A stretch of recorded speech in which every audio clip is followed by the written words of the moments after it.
habayiwe ubu namenye ko iki kibanza ari gwiwe bace bamwandika na karanga muntu yiwe bamenye yuko ari we afitaniye imigenderanire n'uburongozi bw'igihugu. Reka nsubire ndagwe kaze nshuti munywanyi wacu kuri we wumviriza amakuru n'ibiganiro dutambutsa kuri imbonesha kuri yacu ari nayo yanyu ya Burundi News TV. Aka kanya ndababwira ukuri kubijanye n'amakuru ariko aradushikiranga mu gihugu cacu c'u Burundi. Na amakuru akomeye cyane ahejeje kudushikira aka kanya. Kuri ubu ngubu rero ibintu birahejeje gukomera cyane mu gihugu c'u Burundi. General Prime Niyongabo aka kanya ahejeje gufata ingingo ikomeye cyane nyuma yuko avuye mu gacerere kavuga ibijanye n'umuco kuvya kudeta vyavuzwe mu gihugu cacu c'u Burundi. Kuri ubu ngubu rero amakuru akomeye cyane turonka mwibanga ntangire nuko General Prime Niyongabo yerekeje ku ibohero rya Gitega. Ni kuzihemvo biriko biravugwa ko Desire Uwamahoro ari amakuru ariko arabandanya mu gushitsa hanze. General Prime Niyongabo yoba yarungitswe mu ibohero rya Gitega kuzihemvo. Vyose turaza kubigaruka ko muri aya makuru yacu. Kudeta yoba isubiriye kumota nyuma yuko hibonekeje umugambo ukomeye cyane mu gihugu c'u Burundi. Vyose turaza kubigaruka ko muri aya makuru yacu tubandanya tubashitsa ko kuri rigenekerezo tukaba tugira ngo tubashitse ko amakuru akomeye cyane avurwa mu gihugu c'u Burundi. N'amakuru avurwa mu Burundi mu gisata ca politiki, umutekano n'agateka kazina muntu. Reka nsubire ndagwe kaze nshuti munywanyi wacu kuri uri kumviriza ibiganiro vyacu uherereye irya nino ku migabane y'amakungu ya kure, abatwumviriza muherereye irya nino mu karere k'ibiyaga binini. Reka ndagwe kaze nshuti munywanyi wacu kuri uri kumviriza ibiganiro vyacu uherereye nga mu gihugu cacu c'u Burundi mu makomine agiye atandukanye mu bisata bitandukanye vy'igihugu. Ndabaha ikaze abatwumviriza muherereye I Gitega, abatwumviriza muherereye Kirundo, abatwumviriza muherereye Muramvya, na mwese mwumviriza ibiganiro vyacu muherereye mu makomine agiye atandukanye y'igihugu. Turabaha ikaze abari mu bihugu vy'ibibanyi, kuri mwese mwumviriza ibiganiro n'amakuru dutambutsa kuri imbonesha kuri yacu ari nayo yanyu ya Burundi News TV. Reka nsubire ndagukengurukire cyane nshuti munywanyi kuri wowe wahejeje gupyonda ijambo sabone kuba atarabikora akaniko karyo. Reka ndagusomonuke musi iyi video urabanditse ijambo sabone upyondeko uracurabona ari akazogera nawe nyene upyondeko tuje turabana amakuru n'ibiganiro dutambutsa kuri imbonesha kure yacu ari nayo yanyu ya Burundi News TV. Aka kanya tukaba tugarutse ngo tubashitse ko amakuru akomeye cyane tubandanije mu kuronka amakuru akomeye cyane mu gihugu c'u Burundi. Kudeta yoba igera isubire kumota mu gihugu c'u Burundi biriko mu nyuma zuko amakuru akomeye cyane ahejeje kudushikira ari uko General Prime Niyongabo igihangange nga mu ubutegetsi bw'u Burundi jejeje gufata ingingo ikomeye cyane. Umukuru w'igihugu yoba ari he? Vyose turaza kubigaruka ko mu makuru yacu akomeye cyane ahejeje kudushikira. Ndababwira ukuri urubanza rwa General Bunyoni ruhejeje kubikina mico mu gihugu c'u Burundi biriko mu nyuma zuko ibihangange mu butegetsi bifise umugambi wo kwica uru rubanza. Ni nyuma yuko parike yanze kwagiriza General Bunyoni ivyaha bitandukanye ahubwo ikazana ivyaha bito bito kumvo zuko ibihangange harimwo n'umukuru w'igihugu barashobora kwisanga muri ibi Bunyoni yagirizwa. Nkuko tubandanya mu kubikora ko amatohoza urubanza rwa General Bunyoni kuri ubu ngubu rwabandanije mu idonido. Turarubashitsa ko rwose uko rwokabaye aho ubutungane buriko burabogama vyose turavyumviriza muri aya makuru yacu. Kuri ubu ngubu rero kuri rigenekerezo amakuru akomeye cyane turonse navuga ku rubanza rwa General Bunyoni n'ayandi akomeye cyane agaruka kuri General Prime Niyongabo n'ibijanye n'umugambi wa kudeta. Umugambi wo kugandagura umukuru w'igihugu nyenicobera Major Evaristo Ndayishimiye. General Prime Niyongabo yoba yagiye mu ibohero rya Gitega kuzihemvo. Biravugwa ko General Prime Niyongabo yoba yagiye mu ibohero rya Gitega. Ni mu makuru akomeye cyane turonse mwibanga ntangere kuko tubandanya kubishitswa ko n'umugenerale akomeye cyane atashimye ko tuvuga amazina yiwe mu kumvo z'umutekano wiwe. Turaza kubashitsa ko amajwi y'ibanga akomeye cyane aka kanya ahejeje kudushikira mu gihugu c'u Burundi. Kuri ubu ngubu rero biravugwa ko Desire Uwamahoro murazi ko yagirijwe kuba ari we muntu yari yahawe amafaranga na General Bunyoni ngo arondere abica umukuru w'igihugu. abo bose turaza kubagaruka ko muri aya makuru yacu. Ni iyihe ngingo yoba itumye General Prime Niyongabo aja mu ibohero rya Gitega? Vyose mu ibanga rikomeye cyane, turonse amakuru akomeye cyane ahejeje kudushikira.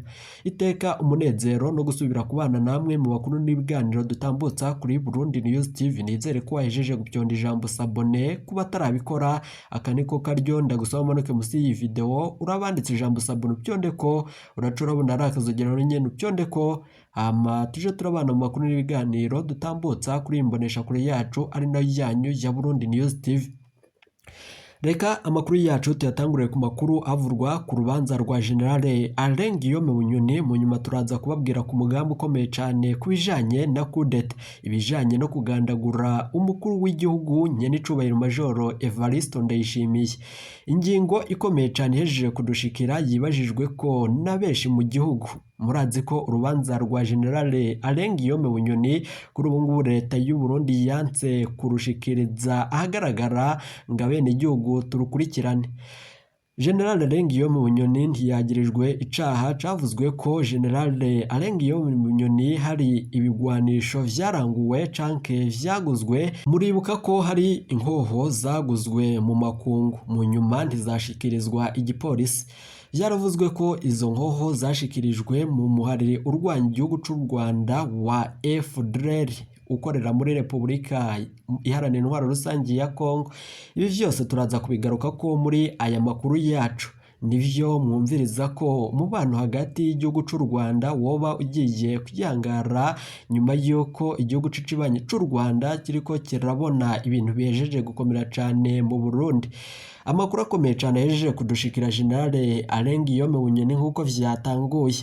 Yatanguye agira ati: "Si jewe nakotesheje inzu, ni ya Senti Bunyoni." Uwo ni umutambukanyi wiwe. Mu ntara y'Icesi yabereye ejo haheze mu iwero rikuru rya Gitega, General Ngiyome Bunyoni yireguye ku vyaha bibiri: ico kwica ubutunzi bw'igihugu, ikindi caha nico gukoresha amafaranga y'igihugu ku nyungu ziwe bwite. Kuri ubu ngubu rero mu bibazo yabajijwe harimwo ikibazo gikomeye cyane kijanye n'ingene akiri umushikiranganje w'umutekano yakose inzu yiwe mu isororezo igakotwa imiliyoni zishika kuri 15 ku kwezi. Muri bino bibazo bijanye n'ivy'ubutunzi, abantu bari biteze ko General Ngiyome Bunyoni abazwa ibibazo biboneka kuko asanzwe avugwa mu madosiye menshi cyane, ariko biraboneka ko parike atakintu kinini yateguye. Birazwi ko bazanye amadosiye nyayo Bunyoni adakurikiranwa wenyene. Reka tubacire ku mujyanye nanone uko Bunyoni yasiguye ku vyaha bibiri yagirijwe ejo. Aka kanya amakuru akomeye cyane adushikiye, yagize ati: "Amasezerano ya Senti niyo nkuru na leta." General Bunyoni yagirizwa ko yakoresheje igihagararo ciwe nk'umushikiranganje w'umutekano kugira ngo nanone kugira inzu yiwe yo muri Sororezo ikotwe n'ubwo bushikiranganje, yatwara anarondera igiciro c'umurengera imiliyoni zicika 15 ku kwezi. Hano General Ngiyome Bunyoni yasiguye ko ataruhara na rutoyi yagize muri ayo masezerano. Avuga ko umukenyezi wiwe ya Senti ari we nanone niyo nkuru, uyu ya Senti niyo nkuru ari we yagiye mwihaganwa n'abandi bari bafise amazu yo gukotesha, maze ubushikiranganje bw'ibikorwa vya leta be n'ubushikiranganje bw'ikigega ca leta buhitamwo inzu ya Senti kubera ariyo yari nini, yari ifise ikibanza ciza ca parikingi kandi yari yatanze igiciro gito. General Ngiyome Bunyoni avuga ko iyo nzu igifatwa yari yakoreramwo inama nkenguzamateka. Umukuru w'igihugu aca avuga ko ibiro vya Sena bizokubakwa i Gitega, aho ni ku mugwa mukuru wa politike. Ni gutyo iyo nzu yaciye ihabwa ubushikiranganje bw'umutekano, niko General Ngiyome Bunyoni yasiguye. Iki kibazo kirahambaye cyane mu gihugu c'u Burundi kandi kirakwiye kwitonderwa rwose.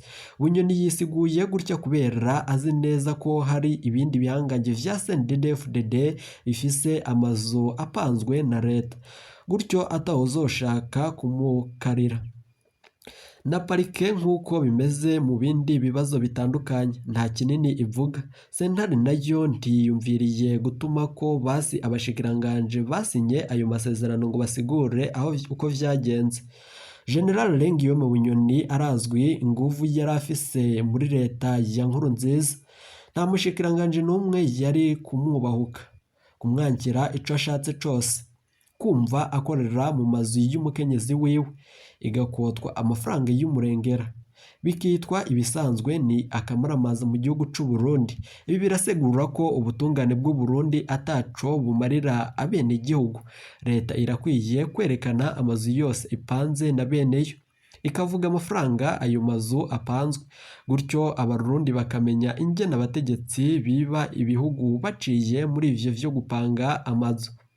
Harakenewe itegeko rikomeye ribuza ivyo bintu. Uyu munsi ni Bunyoni, ejo azoba ari uwundi, azoba abazwa ivyo nyene kubera azoba yanswe n'ubutegetsi, nayo uwukunzwe n'ubutegetsi azoguma yiba igihugu. Kuri ubu ngubu rero murazi ko umuntu wese ari ku burongozi ngaha mu gihugu c'u Burundi araheza gukora amabi menshi atandukanye, nubwo nanone harimwo abantu beza cane bashira inyungu z'abene igihugu ku mugaragaro kandi bakabishiramwo imbaraga. Aho twavuga nk'umukuru w'ibitaro vya gisirikare muri Kamenge. Ivyo vyose tuzobandanya tubibashitsa ko mu makuru yacu akomeye cane.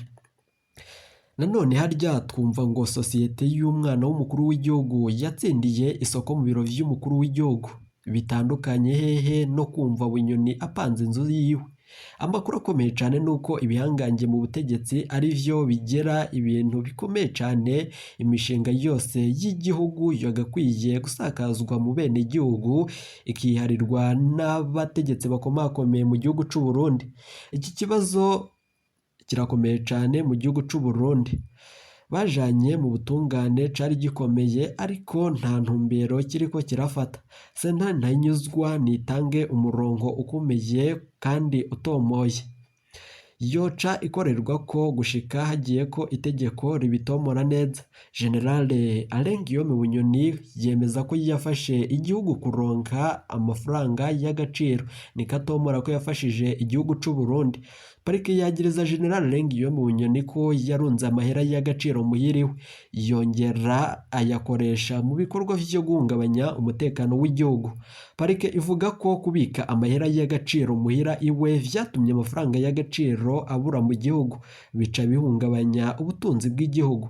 Parike yamwagirije ko kandi ko ayo mafaranga yanyegeza ari nayo yakuyemwo ayo yahaye Colonel Desire Uwamahoro ngo arondere abagwanyi. Ayo yoba yarungikiye ishirahamwe ryo hanze ngo rigandagure umukuru w'igihugu nyenicubahiro Majoro Evariste Ndayishimiye.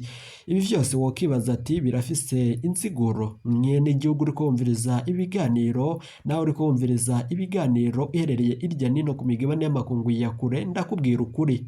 Amakuru akomeye cane adushikiye aka kanya, General Lengiyome Bunyoni yerekanye ivyo yagirizwa vyose. Biriko mu nyuma z'uko amakuru akomeye cane yabibukije ko umugambi w'umukuru w'igihugu ari uko umufuko wose wogera amafaranga. Ati nta kibi kirimwo kugira amafaranga mu mufuko. Bunyoni avuga ko amakonti yiwe azwi aho ari mu mabanki yose mu gihugu c'u Burundi.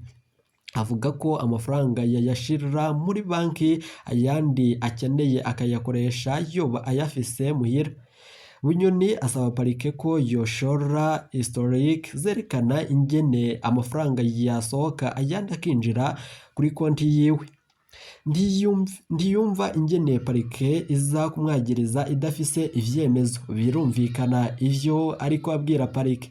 Yemeza ko parike izosanga Bunyoni yarafashije ubutunzi bw'igihugu mu kongereza amahera y'agaciro. Ikindi Bunyoni yashimitse ko nuko atategeko ririho mu Burundi ribuza kubika amafaranga muhira. Hari iryo bamusomeye nawe acarerekana ko riraba abadandaza gusa. Urubanza rudafashe mu gihugu c'u Burundi. Umuntu yumvirije ivyaha Generale Lengiyome Bunyoni yagirizwa akurikiranwa ko kuri ubu ngubu aratangara cane. ko ubutegetsi bw'u Burundi bwari bwanse kumukurikirana ku vyaha vyo gusesa amaraso y'abana b'u Burundi. Abarundi bari biteze basi ko azobazwa ibibazo vy'ukuri bijanye n'ubunyonyenzi, ariko siko biri. Amadosiye avugwamwo General Bunyoni, umuhisi Petero Nkurunziza n'ibindi bihangange ni menshi cane. Perezida Evariste Ndayishimiye yama avuga ko abariye ubutare bw'u Burundi, yama yavuze abari baguriye igitoro, yaravuze ubusuma bwari mu bijanye n'ifumbire, aho habonekamwo sosiyete ya Fome n'ibindi vyinshi. Orcom yaravuze kenshi amadosiye y'ubusuma n'izina rya General Guillaume Bunyoni akaridomako urutoke. Aho ntiwakwibagira igandagurwa rya Ernest Manirumva ryavuye ku matoze yariko arakora ku nkoho zagurwa n'igipolisi cagabwa na Bunyoni. Nanone amakuru nuko zitashitse ku gipolisi c'u Burundi, ntizashitse mu gipolisi c'u Burundi canke ngo zishike mu bubiko, ahubwo zishikanwa muri FDLR muri Congo. Uwo ni umuhari urwanya igihugu c'icibanyi c'u Rwanda. Ibi birashobora gukurura umubano hagati y'u Rwanda n'igihugu c'u Burundi, ibintu bikabandanya biba bibi cane. Niba igihugu c'u Burundi gifise umuntu apfunze yagirizwa ivyaha vyo kuba yaraterereye inkunga aba barwanyi ba FDLR, ibi vyose u Burundi bukaba butariko burakora ko amatohoza, ni ibintu bihejeje kuba bibi cane. Hari ikindi kibazo gikomeye cane kurusha ivyo vyose, ni ingene abategetsi bagenda kunyegeza amamiliyaridi mu mabanki yo hanze, Bunyoni agakekwa muri abo. Ibibazo bihambaye vyari bikwiriye gutohozwa no kubazwa ntibizanwa muri sentare kubera bica bikwega abandi bategetsi benshi. Abitwa ngo bariko baraburanya Bunyoni, abo nyene ni abasuma bafise Uburundi kuri ubu ngubu. Abo basuma bahurirako, abo basuma bariko baribonekeza mu gihugu c'u Burundi bariko barahurira General Guillaume Bunyoni mu vyaha yagirizwa. Umwagiriza nawe arafise ivyaha nk'ivyo nyene. Parikizana utudosiye tudafashe yibaza ko twopfunga General Guillaume Bunyoni we nyene tuterekeranye ko ariyo ntwari yose yamunzwe n'ubusuma. Urubanza nanone rwa General Guillaume Bunyoni kuri ubu ngubu abene igihugu turiko turarufata nk'ikinamico. Mu zindi kinamico murumviriza amakuru akomeye cane. Inkinamico ya General Guillaume Bunyoni n'ubutungane bw'u Burundi nayo irahejeje gutwenza abene igihugu. Urwumvirije biraboneka ko igihano General Bunyoni kuri ubu ngubu azocirwa camaze gushirwa imbere y'uko aburana. Niyo mpamvu nanone parike atavyemezo ikeneye kwerekana, atamusura izana, ata kintu kiboneka yerekana. Parike iremeza gusaba kugira umushikirizamanza aze aronke aho afatira mu gusoma igihano bamutumye gutanga urubanza. Nanone kuri ubu ngubu rero nk'uko bivurwa, uwo mucamanza kuri ubu ngubu rero watumwe n'igihugu c'u Burundi muri uru rubanza rwa General Guillaume Bunyoni, biragaragara ko hari ivyo ariko arapfukirana. Uru rubanza ni akaryo gatakaye cane katumye ivyaha bikomeye vyaranze intwaro ya Nkurunziza bishirwa ahabona biganwa. Muri Ndamukiza umwaka w'2014 General Major Evariste Ndayishimiye n'abandi ba General 12 bahoze bagwanirira muri CNDD-FDD barandikiye Perezida Nkurunziza basaba ikurwa rya General Guillaume Bunyoni na General Adolphe Nshimiyimana. Ico gihe babagiriza ko ari bo batukisha igihugu kubera ivyaha bariko barakora, bigatuma hasohoka amaraporo atukisha igihugu cacu ciza c'u Burundi. None vyaha bavuga birihe ko bitavuzwe mu butungane? General Guillaume Bunyoni ariko arakurikiranwa ko ivyaha bito bito nyuma yuko ubutungane buriko burahishira ivyaha bikomeye cane General Guillaume Bunyoni akwiye kwagirizwa. Amakuru akomeye cane yejeje kudushikira nk'uko ibintu biyejeje kudushikira mu gihugu c'u Burundi. Bitegekanijwe ko urubanza rwa General Guillaume Bunyoni ruri burangire uno munsi. Ntariza kugaruka ku bibazo bike vyagiye birasigara mu nzira nk'uko ku bijanye n'amatungo adasiguritse ya Bunyoni. Ibi vyaha vyose ariko yagirizwa ni ivyaha bito bito. Abenegihugu turazi amabi yakozwe mu gihugu c'u Burundi. Biravurwa ko sentare kuri ubu ngubu canke parike itariko iragiriza General Bunyoni ivyaha bikomeye kumva z'uko bimwe mu bihangange birimwo muri ivyo bibazo.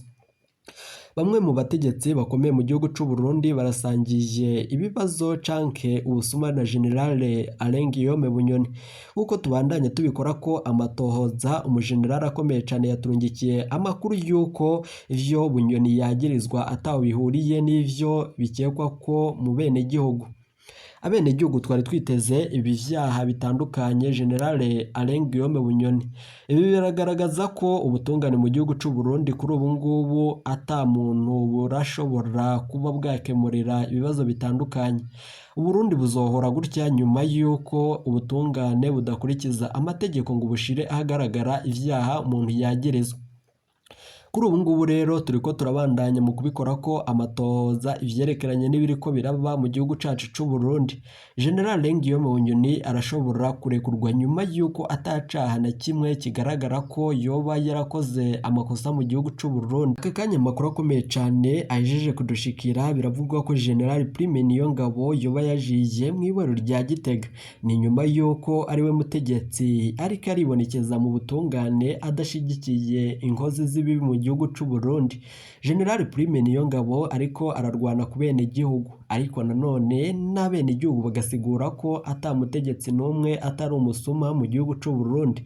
Uko tubandanya tubibashikiriza turiko turakora amatohoza kuvyerekeranye n'uyundi mugambi wa kude turiko urategurwa mu gihugu c'u Burundi. Kuri radio na televiziyo vy'igihugu biriko biratomora ko bariko barahatirwa gushira itangazo rikomeye cane ku radio. Ibi vyose mwarumvirije ko urubanza rwa Bunyoni rwanzwe gushirwa ku radio zigenga mu gihugu c'u Burundi n'ibindi bitandukanye. Mwarumvirije ko bariko barahishira kandi inzu iriko irasha. Amakuru akomeye cane adushikiye turaza kuyagaruka ko mu biganiro vyacu dutambutsa kuri imbonesha kuri yacu ari no yanyu ya Burundi News TV. Ndabahaye kaze mu bindi biganiro tubashitsa ko mu makuru yacu. Umukuru w'igihugu ari mu mazi abira nyuma yuko abajenerali bakomakomeye isinzi y'abasirikare kuri ubu ngubu yanse itegeko ryiwe. Turaza kubigaruka ko mu yandi makuru yacu akomeye cane ahejeje kudushikira. Amajwi y'ibanga yafatiwe mu ibohero rya Gitega kuri Desire Uwamahoro n'ibindi bihangange General Niyongabo n'abandi bategetse bakomakomeye. Turaza kubigaruka ko mu yandi makuru akomeye cane ahejeje kudushikira. Ndababwira ukuri iyi Burundi News TV nimbonesha kure imwe rudende igushitsa amakuru akomeye cane. Nizere ko wahejeje gupyonda ijambo sabone iteka umunezero. Nivyo tubipfuriza no gusubira kubana namwe mu makuru n'ibiganiro dutambutsa kuri iyi mbonesha kure yacu. Iyi ni Burundi News TV.